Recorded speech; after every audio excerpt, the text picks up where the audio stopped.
So today was a pretty big down day. We've all been anticipating this to happen. Well, I mean, some people may not have been anticipating it, but I think that most professional traders um, that know better knew that um, you know this could definitely happen, and they're not surprised by it. And I'm definitely not surprised by it. Um, we did have the double bottom in the ES. This is the ES chart, the daily right here. We did have that double bottom that was tested today to turn into a triple bottom, but obviously it broke right through it, and the momentum is now down. So we had this prior resistance level that the ES, it broke through that and then turned resistance into support. You can see this line here. And now we are, obviously that didn't hold, so we're back under. So it should get interesting from here. I mean, buyers would really need to step in to reverse the market. Obviously you got to look at the probabilities and the possibilities, and either tomorrow we're going to just see an inside day, and we might start seeing just some consolidation from there.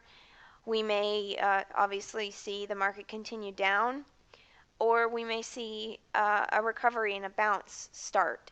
Um, we don't know until it happens, and that's definitely not something that I try to do. I don't try to necessarily predict what happens. I just go with whatever the market is telling me and make my decisions based on that. So basically, today I didn't take any trades. The only I was looking at ZLC for a short. I do follow Investors Live's.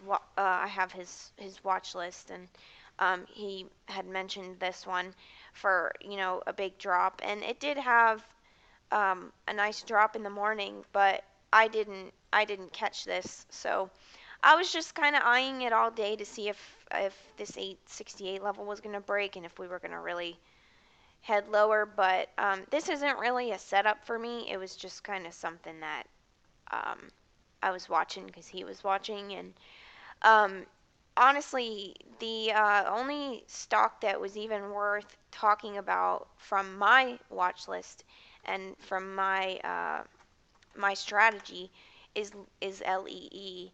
And oh wow, I didn't even see this until now. I didn't see what it did.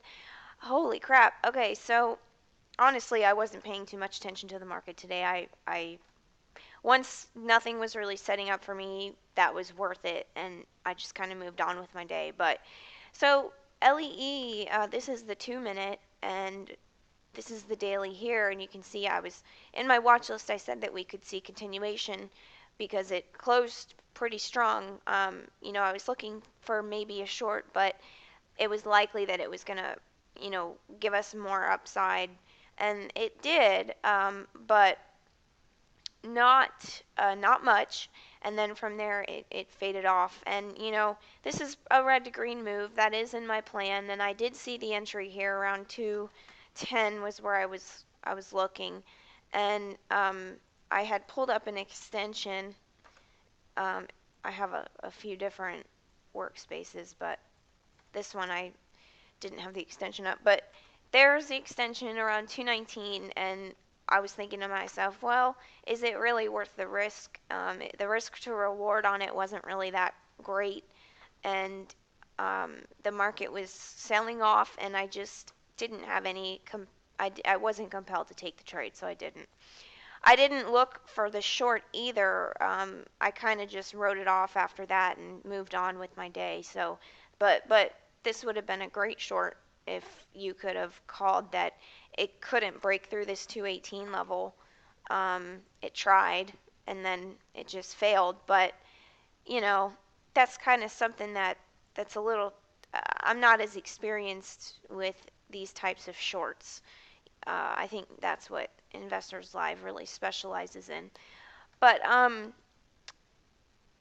other than that, they're really the only other thing that kind of came across my radar was CALD, and this thing stayed green. The buyers in it really tried. They tried to push it up, and you could see that I tried this yesterday, and I blogged about it. You can read my blog about how I, got out of this with a graceful exit. But today, it put in this resistance level, and it was looking a little bit enticing, honestly, for a continuation for the daily, continuation breakout. Um, I had some levels and some areas pulled up, but it didn't. It came in and to this level, this 653 extension, and didn't do anything from there. So I didn't take it because it wasn't compelling enough to me. I had this prior high around 657 that it could possibly bounce from, and I didn't find the risk to reward good there at all. Uh, Even though it could have been a breakout and it could have gone higher, I wasn't willing to take on the risk with the market conditions that we had today.